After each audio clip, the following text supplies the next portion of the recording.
Praise the lord. దేవునికి మహిమ కలుగును గాక. నజరేయుడగు యేసు క్రీస్తు నామములో మీ అందరికీ శుభములు, ఆశీర్వాదములు తెలియజేస్తున్నాను.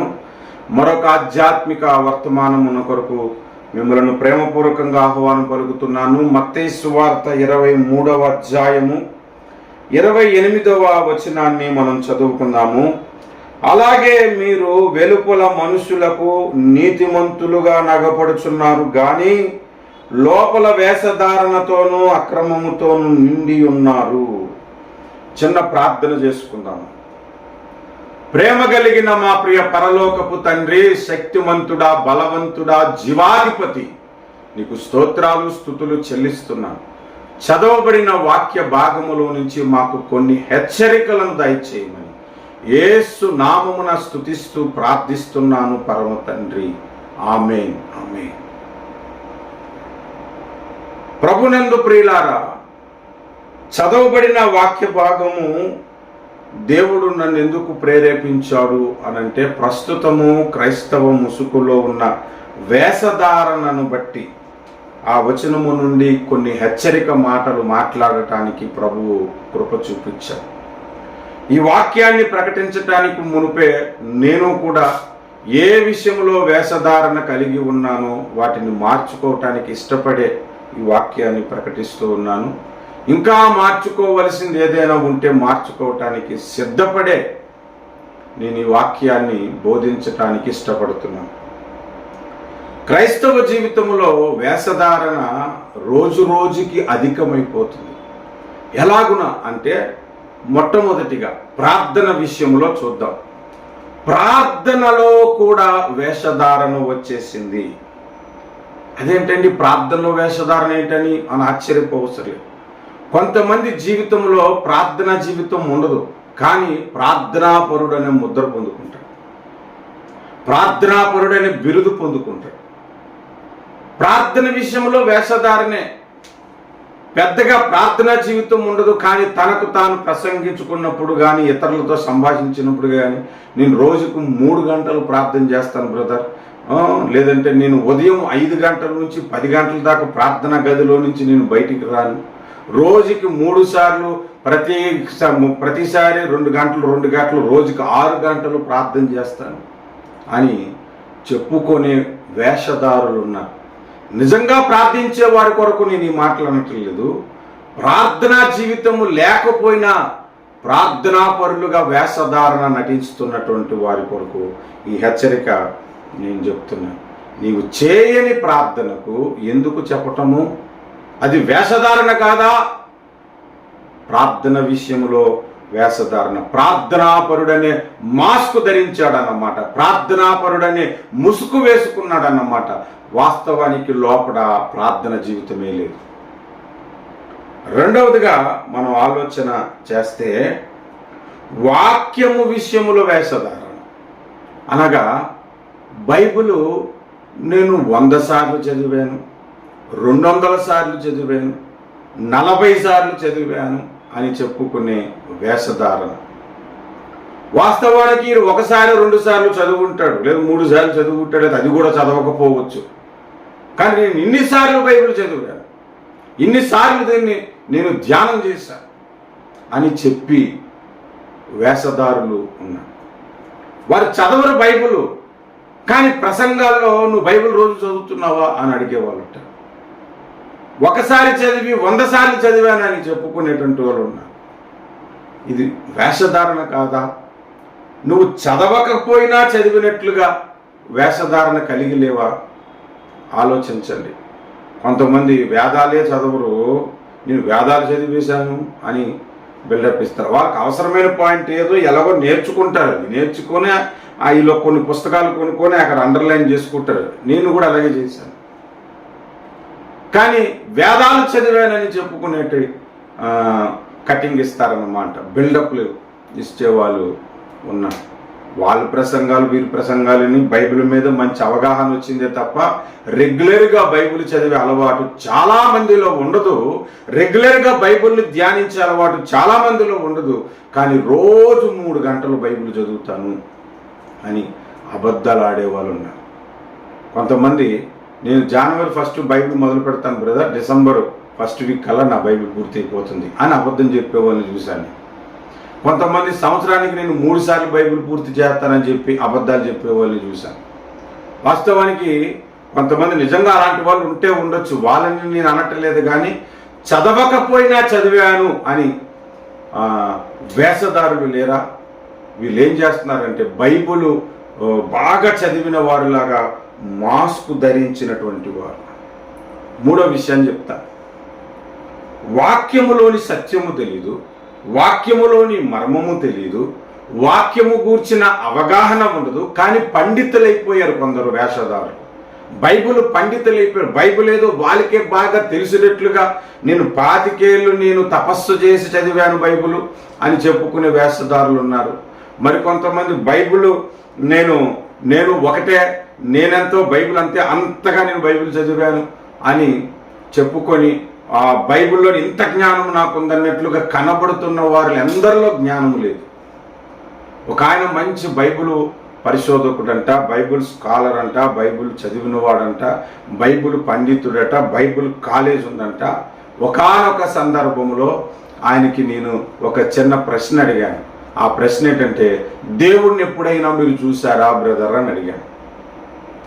దేవుణ్ణి ఎందుకు మనం చూడాలి? చూసి నమ్మిన దానికంటే చూడక నమ్మిన వారి ధన్యులను ఉంటుంది, చూసి ఏం సాధిస్తావు అని అన్నాడు. నేను అన్నాను, మరి అబ్రహాం ఎందుకు చూశాడు?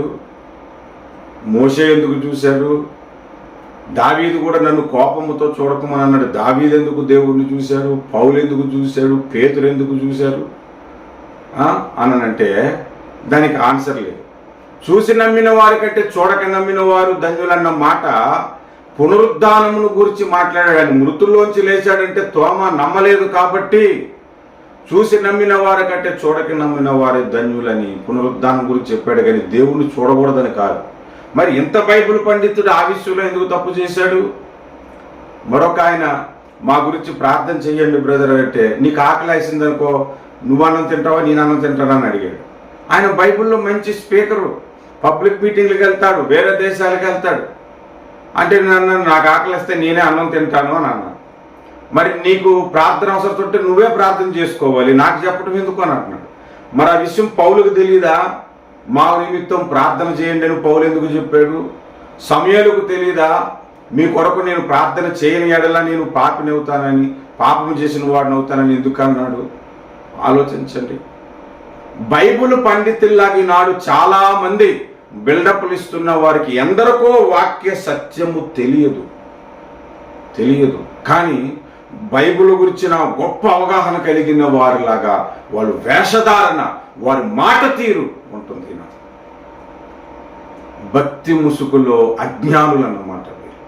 జ్ఞానము లేని కానీ జ్ఞానం అనే మాస్క్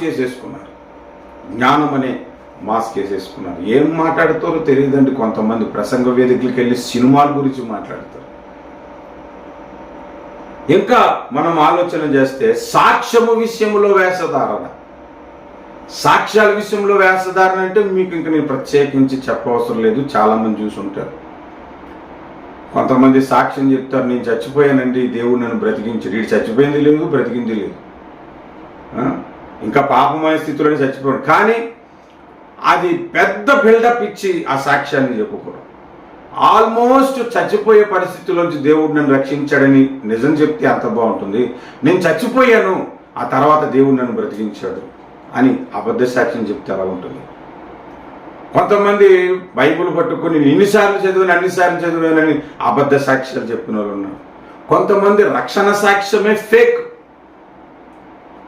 ఏదో గొప్ప సాక్ష్యం చెప్పి ఆకట్టుకోవాలన్న ఉద్దేశంతో ఫేక్ చెప్పే సాక్ష్యాలు ఈనాడు కొంతమంది నేను చూశాను.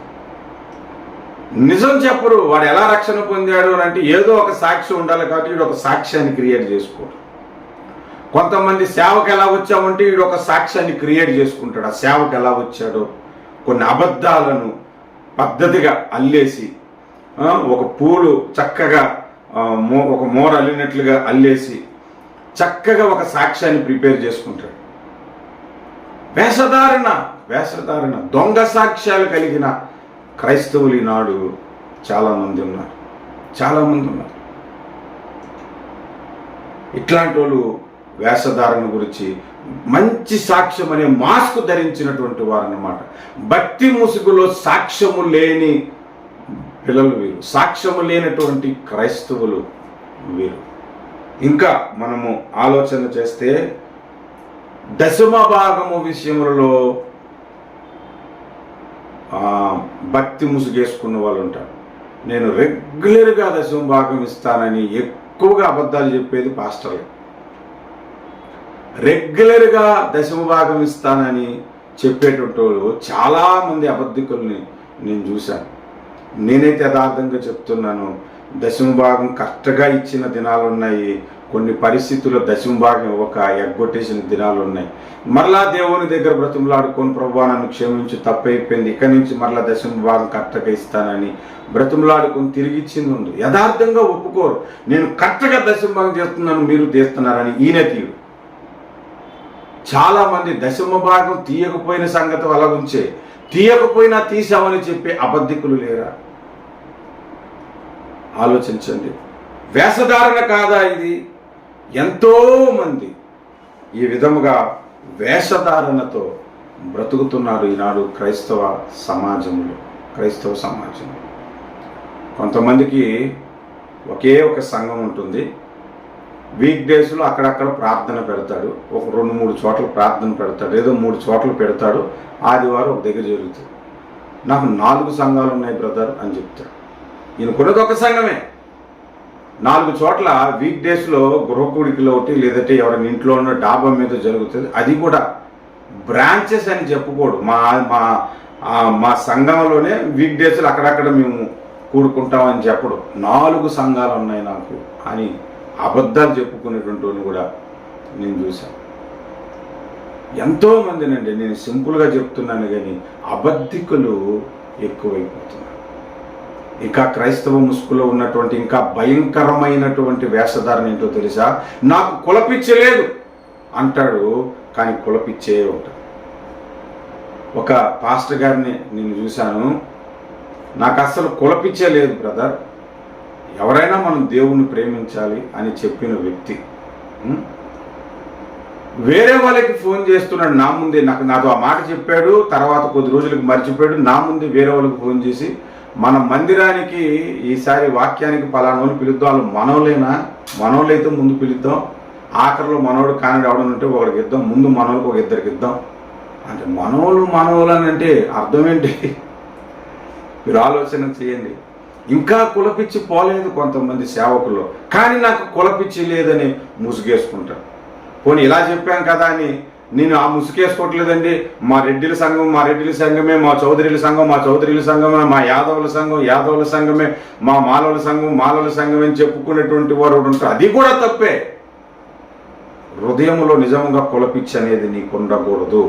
అలాగూ నీకు కులపిచ్చి లేకపోతే నీ పేరు పక్కన రెడ్డి అని రాదు, నీ పేరు పక్కన నాయక్ అని రాదు, నీ పేరు పక్కన చౌదరి అని రాదు. ఆలోచించండి. నీ పేరు పక్కన యాదవ్ అని రాదు. జస్ట్ నీ పేరు చెప్పుకుంటే దానికి ముందు పాస్టర్ అని పెట్టుకో, రెవరెంట్ అని పెట్టుకో, బ్రదర్ అని పెట్టుకో, అపోస్తులు అని పెట్టుకో. ఆఖరిలో నీ కులం ఎందుకు పెడుతున్నావు? వేషధారణ కాదా ఇది? వేషధారులు ఎక్కువైపోయాయి. క్రిస్మస్లు కూడా కొంతమంది చేస్తుంటారు. ఆ క్రిస్మస్లు కూడా ఎట్లాంటిదనంటే, ఫ్యామిలీ క్రిస్మస్ వచ్చింది పర్వాలేదు, ఫ్యామిలీలు అంతా చేసుకుంటున్నారులే అనుకోవచ్చు. యూత్ క్రిస్మస్ వచ్చింది, ఓకే యూత్ అంతా చేసుకుంటున్నారు. చిల్డ్రన్ క్రిస్మస్ ఉంది, ఓకే చిల్డ్రన్ అంతా చేసుకుంటున్నారు. యాదవుల క్రిస్మస్ ఉంటుందండి? బంజారాస్ క్రిస్మస్ ఉంటుందా? మాలవుల క్రిస్మస్ ఉంటుంది ఎక్కడైనా? అట్లాంటి బోట్లు కూడా పెట్టుకుంటున్నారు కొంతమంది. వేషధారణ కాదా? ఎంతోమంది ఈనాడు వేషధారణ చేత క్రైస్తవ భక్తి జీవితాన్ని కొనసాగిస్తున్నారు. మనం మూలవచనం అదే చదువుకున్నాము. అలాగే మీరు వెలుపల మనుషులకు నీతిమంతులుగా నగపడుచున్నారు, కానీ లోపల వేషధారణతోనూ అక్రమముతోనూ నిండి ఉన్నారు అంటే ఇంకా మీటింగ్స్ పెట్టేటప్పుడు ఉండే వేషధారణ ఉంటుంది. బాగా వాక్యము తెలిసిన వాడిని మాత్రం పిలవరు, జోకులేసి నవ్వించే వారిని పిలుస్తారు, హరికథలు చెప్పేవారిని పిలుస్తారు, జబర్దస్తి కామెడీ చేసే వాళ్ళని పిలుస్తారు, లేదంటే ఆయనకి బాగా రాజకీయంగా పలుకుబడి ఉందనుకో అట్లాంటి వ్యక్తులను పిలుస్తారు. సంఘము నిజంగా నీ సంఘం ఆశీర్వదించబడాలి, దైవికంగా దీవించబడాలి అనుకుంటే ఒక వాక్యపు లోతిరిగిన వ్యక్తిని కదా మనం పిలిచేది, ప్రార్థనాపరుని కదా పిలిచేది. మరి ఇక్కడ కూడా వేషధారణ లేదా? క్రైస్తవ ముసుగులో ఇంకెంతమంది వేషధారులు ఉన్నారో ఆలోచన చేయండి. నేను ఈ హెచ్చరిక వాక్యము చెబుతుంది మిమ్మల్ని కించపరచటానికి కాదు, బాధపరచటానికి కాదు. మనమందరము మార్పు చెంది నూతనమయ్యి దేవుని చిత్తానుసారంగా సేవ చేయటానికి, దేవుని మార్గములో నడిపింపబడటానికి, దేవుని చేత బల నమ్మకమైన దాసుడా అని అనిపించుకోవటానికి. కనుక జ్ఞాపకం ఉంచుకునండి, ఈ హెచ్చరికలు మన ఆధ్యాత్మిక జీవితానికి మేలు. కుక్కలున్నాయి జాగ్రత్త అని అంటే అది మనల్ని బాధ పెట్టడం కాదు, మనలను హెచ్చరించటం కదా, జాగ్రత్త పడటం అని చెప్పటం కదా. ఎలక్ట్రికల్ పోల్స్ దగ్గర డేంజరస్ డు నాట్ టచ్ అని పెట్టి ఉంటుంది. ఎందుకు? మనం కోప్పడడానికి కాదు, అది దాన్ని ముడితే చచ్చిపోతాం కాబట్టి మనల్ని కాపాడడానికి. కనుక హెచ్చరికలను సంతోషంగా ఎవరైనా తీసుకుంటే వారికి వర్తమానము. దీనిని కూడా పాయింట్లు వెతికి దీనిలో కూడా లోపాలు వెతికి చెడ్డగా కామెంట్ చేయాలనుకుంటే ఇంకా దేవుడే మీకు తీర్పు తీర్చునుగాక. ప్రార్థన చేసుకుందాం. ప్రేమ కలిగిన మా ప్రియ పరలోకపు తండ్రి, సర్వశక్తిమంతుడా, నీకు వందనాలు. ఈ వర్తమానమును దీవించి ఆశీర్వదించండి. వర్తమానం విన్నవారికి నాకును కూడా మారు మనసు కలుగజేసి, మార్పు కలుగజేసి, బలపరిచి, స్థిరపరిచి, అభివృద్ధిపరచమని, బలా నమ్మకమైన దాసులను మీ చేత అనిపించుకునేలాగా మా హృదయములను కడగమని యేసు నామమున ప్రార్థిస్తున్నాము పరమ తండ్రి. Amen. Amen. God bless you.